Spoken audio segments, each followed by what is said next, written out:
If someone told you that one secret could destroy everything you ever built, would you still keep it? Because that's exactly what happened to Daniel. He thought he was a smart man. To the world, he was a respected businessman. To his wife, he was a loving husband. To his friends, he was the man who had it all.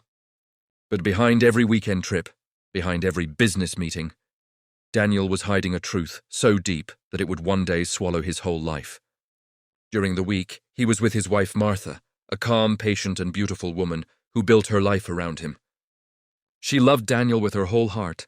She was there when he had nothing, when his clothes were worn out, and when all he had was a dream. She encouraged him, prayed for him, and stood beside him as his business began to grow. Together, they built a home, raised 2 lovely daughters, and became what people in the neighborhood called the perfect couple. But Daniel's heart was no longer satisfied. On one of his business trips to Abuja, he met a young woman named Clara. She was everything his ego desired, soft-spoken, gentle, and full of admiration for him. She looked at him the way Martha used to when they were young. Daniel started spending more time with Clara, telling himself that it was just friendship, that it meant nothing. But soon, friendship turned into something else. Months later, Clara got pregnant. When she told Daniel, his heart raced, not in fear, but in excitement. "A son," he said proudly. "Finally, I'll have a son to carry my name." From that day, everything changed. Daniel began to live a double life. During the week, he was the faithful husband in Lagos. On weekends, he became the loving father and man of the house in Abuja. Clara gave birth to a boy named Junior, and Daniel poured all his love and money into that new family. He bought them a house. He paid for everything. He called it an investment for the future. But every coin he gave Clara was a coin taken from Martha. At first, Martha didn't notice much. She was too busy managing their family business and taking care of the girls. But slowly she started to see the signs. Daniel became distant. He stopped laughing at her jokes. He stopped asking how her day went. He spent more time on the phone. And every weekend he was traveling for work. Still, Martha trusted him. She had no reason not to. Until one evening, while folding his clothes, she found a small piece of paper in his jacket pocket. It was a handwritten note. She opened it gently and it read, "My love, Junior keeps asking when Daddy will come home. We miss you, Clara." For a moment she couldn't breathe. Her whole world went quiet. She sat on the edge of the bed and read the note again. Her hands shook. Her eyes blurred with tears. Everything inside her screamed, but no sound came out. It was as if her heart had cracked open silently. That night she didn't sleep. She didn't eat. She just sat there, staring into the darkness, remembering all the times Daniel said, "It's business, Martha. Don't worry." She realized then that every business trip was a lie. But Martha was not a woman who shouted or begged. She was quiet. She was calculating. And above all, she was wise. She made a decision. Not to fight Daniel openly, but to fight smart. From that day on, she began to move in silence. Martha had always handled the paperwork in Daniel's company. She knew where every document was. She knew the lawyers, the accountants, and every signature that mattered. So quietly she started changing things. She opened new accounts under her name and the names of her daughters. She moved money, transferred ownerships, restructured property documents. Everything legally, everything neatly.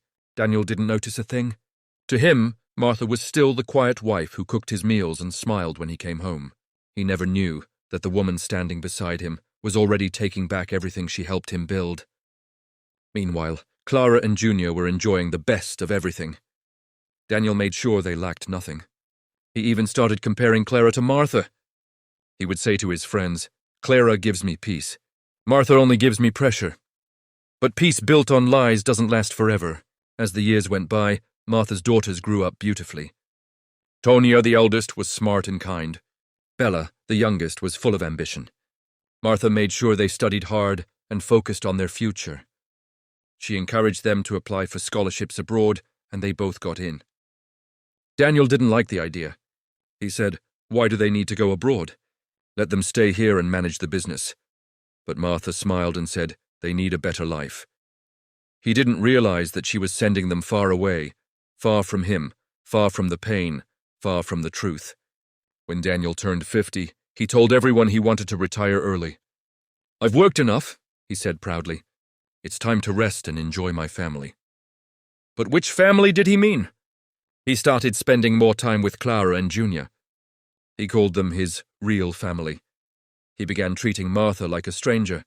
Sometimes he would go months without visiting her or their daughters. When he did, he would sit at the table in silence, eat and leave. Martha saw everything but said nothing. She knew the storm would come soon. Then one evening, she invited Daniel for dinner. She cooked his favorite meal, jollof rice and grilled chicken, just like the old days. He came, curious. He looked around the house and asked, "Where are the girls?" "They're fine," she said softly. "They're doing well." Then she looked straight into his eyes and said, "Daniel, I know everything." He froze. "What do you mean?" "I know about Clara. I know about Junior. I know where you go every weekend." Daniel swallowed hard. His lips trembled. But pride made him speak. "So what if you know? What can you do about it?" Martha smiled. A small, quiet smile that scared him more than anger ever could. "Don't worry," she said calmly. "I'm not here to fight you. I just wanted you to know that I know. That's all." Daniel stood up, chest puffed, pretending not to care. "You can't change what's already done," he said. "I have a son now. He's my future." Martha looked at him for a long time, then said slowly, "Then may your future bring you peace." That was the last dinner they ever had together. From that night, Daniel moved out completely. He thought he had won. He thought he had finally freed himself from the woman who never gave him a son. But what he didn't know was that he had just walked into his own trap. Within a year, everything he and Martha built together started to fall apart. The company accounts began to close. The properties were no longer in his name. The cars, the lands, the buildings, all gone. Daniel panicked. He called his lawyers. He shouted. He screamed. But every time he tried to fight, the documents came back clear. Everything was legal, everything was signed, and everything was under Martha and her daughter's names. She hadn't stolen anything. She simply protected what she built. Daniel was left with almost nothing. The only property he had was the small house he had bought for Clara years ago. The same Clara who was now beginning to show her true colors. After Martha took everything, Daniel's world began to crumble faster than he ever imagined. He woke up one morning, tried to make a bank transfer. In the message on his phone read, "Insufficient funds." He called his bank manager in shock, but the man's voice on the other end was cold and distant. "Sir, your joint accounts have been closed and ownership transferred months ago. Didn't you approve it?" That was when reality hit him. Martha had beaten him at his own game. He rushed to the company office the next day, only to find that the name on the building had changed. His own secretary couldn't even look him in the eyes. When he stormed into the boardroom demanding answers, one of the directors said, "Sir, the shares no longer belong to you. They were sold legally. We have the documents." Daniel stood there like a ghost in daylight. Everything he thought was his, the empire, the comfort, the power, was gone. He went home to Clara, hoping for comfort, but instead he found anger. Clara shouted the moment he walked in. "Daniel, what is this nonsense? They said the cars are being seized. What's going on?" Daniel dropped into a chair, covering his face. "Martha took everything." "What do you mean she took everything?" "I mean, everything. The house, the company, the money. All of it." Clara froze for a moment, then turned away. She didn't cry. She didn't even try to console him. She just said, "Then what's the point of being with you if you have nothing?" That night, Daniel realized the woman he thought loved him only loved his money. Days turned into weeks. Weeks turned into months. Clara became colder. She stopped cooking for him. She stopped talking to him kindly. Sometimes she would go out dressed up and not return till morning. When Daniel asked where she had been, she would snap, "I'm not your prisoner!" Daniel tried to hold things together. He sold the cars. Then he sold the smaller properties left in his name. But everything kept slipping through his fingers like sand. Then came the biggest heartbreak of all, his son, Junior. At first, Junior was a bright boy. Spoiled, yes, but still promising. Daniel had once believed Junior would carry on his name.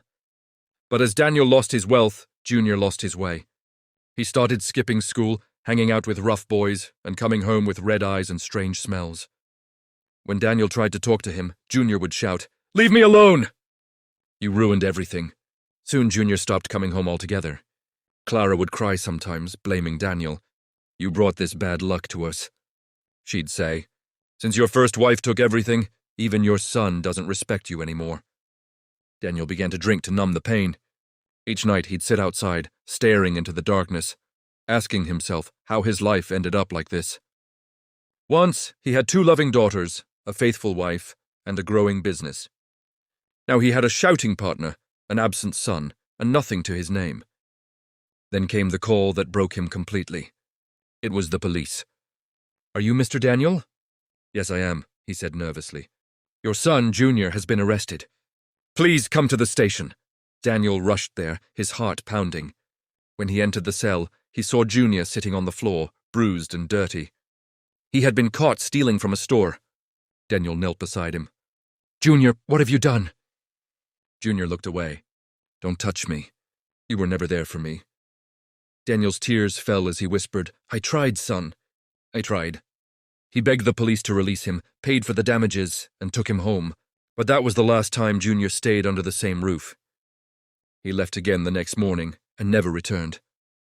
Months later, Daniel found out that Junior had joined a group of street boys who lived under the bridge.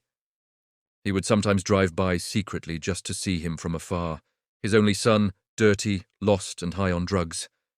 It was like watching his punishment play out in front of his eyes. Meanwhile, far away in London, Martha and her daughters had built a beautiful new life. Tonya had become a lawyer. Bella was running a successful real estate business. Martha lived with peace, not revenge, not anger, just peace. She had forgiven Daniel in her heart, but never looked back. When people asked her if she ever missed him, she would simply smile and say, "Some people only appreciate water when the well is dry." Back in Nigeria, Daniel's house grew emptier every day. Clara finally left him one morning after a terrible argument. She packed her bags and said, "I can't live with a failure." He begged her to stay, but she walked out without looking back. From then on, Daniel lived alone. He sold the house and moved into a small one-room apartment. He began working as a consultant, helping small businesses draft contracts just to survive. The same man who once commanded board meetings was now struggling to buy food. He tried reaching out to Martha. He called, but her number never went through. He wrote letters to his daughters, but no reply ever came. Then one rainy evening he got an email from Bella. It was short, but it pierced deep into his heart. She wrote, "Dad, I hope you're okay. Mom told us everything years ago. We were hurt, but we've forgiven you. Please take care of yourself. Don't forget that no matter what happened, you're still our father." Daniel read it again and again, and the tears he had buried for years finally fell. He sat there crying, whispering, "I'm sorry, Martha. I'm sorry, my daughters." From that night, Daniel changed. He stopped drinking. He began attending a small church near his apartment. The pastor there welcomed him, not knowing who he once was. Daniel started volunteering, sweeping the compound, fixing broken benches, helping little children with schoolwork. For the first time in a long while, he found peace. Not because his life was perfect, but because he was finally honest with himself. Years passed. His health started to fail. He was diagnosed with a weak heart, but he didn't complain. He said it was his way of paying for all the hearts he broke. One quiet afternoon, while lying in his hospital bed, he heard the door open. He looked up, and there she was, Martha. She looked older, but her eyes were still gentle. She walked slowly to his bedside.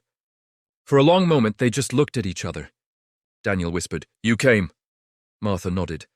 "I heard you were sick." He swallowed hard. "You didn't have to come. After everything I did," she interrupted softly, "it's okay. You're still the father of my children." Daniel's voice cracked. "Martha, I ruined everything. I hurt you, and I destroyed our family. I thought I was chasing happiness, but I was only chasing emptiness." She smiled sadly. "I know. We all learn our lessons in different ways." He tried to hold her hand, his fingers trembling. "I never stopped loving you." Martha looked at him and said quietly, "Maybe, but love without loyalty is like a house without a roof. He can't stand the rain. Tears rolled down his cheeks. I'm sorry, he whispered. Tell the girls. Tell them I love them, she nodded. They know. That night, Daniel passed away peacefully in his sleep. Martha arranged for his burial. There were no big crowds, no noise, just a quiet ceremony under a tree where the wind could whisper peace. As she stood by his grave, she whispered, I forgive you, Daniel. Rest now. Then she turned and walked away, not in anger, but with freedom. No secret stays hidden forever. The truth may take years to surface, but when it does, it changes everything. Never trade loyalty for lust or love for lies, because in the end, money fades, beauty fades, and time fades. But the pain of betrayal lasts forever.